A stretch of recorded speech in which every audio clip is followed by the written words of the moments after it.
Direction Luynes, où le refuge SPA affiche complet avec 150 chiens et chats accueillis. Tous les jours, le centre reçoit de nouvelles demandes d'abandon. Impossible d'y répondre car en été, les adoptions sont, elles, en chute libre et les bénévoles viennent à manquer pour faire face à la situation. Benjamin Vatel.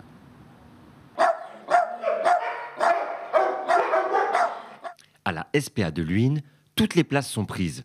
Environ 150 chiens et une cinquantaine de chats sont pris en charge ici. C'est l'un des plus grands refuges de France. L'inflation, le manque de préparation pour accueillir un animal ou un déménagement peuvent expliquer les abandons.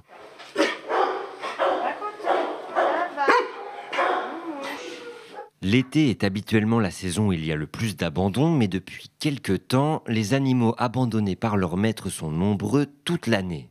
En 2023, les abandons ont même augmenté de 15% au premier trimestre selon la SPA. On pense qu'il y a eu quand même un effet après Covid où on a eu beaucoup de demandes d'abandon. Là cet été ça a été un cauchemar. C'est entre 5 et 10 demandes de prise en charge par jour.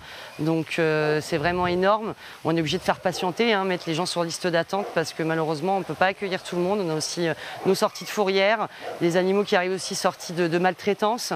Et oui, les demandes d'abandon, ça n'arrête pas. Malheureusement, on ne fait pas assez d'adoptions pour pouvoir répondre à toutes les demandes de prise en charge. Le refuge de Luynes compte 16 salariés, mais ne pourrait pas fonctionner entièrement sans l'aide des bénévoles.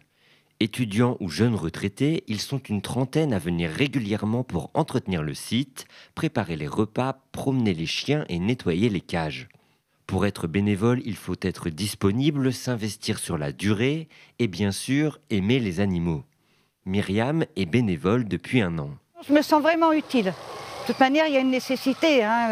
On voit bien que c'est très grand, il y a beaucoup de travail, il y a besoin de bénévoles. Avec la fin des vacances d'été, la SPA espère voir augmenter le nombre de demandes d'adoption pour que la tension dans ces refuges redescende.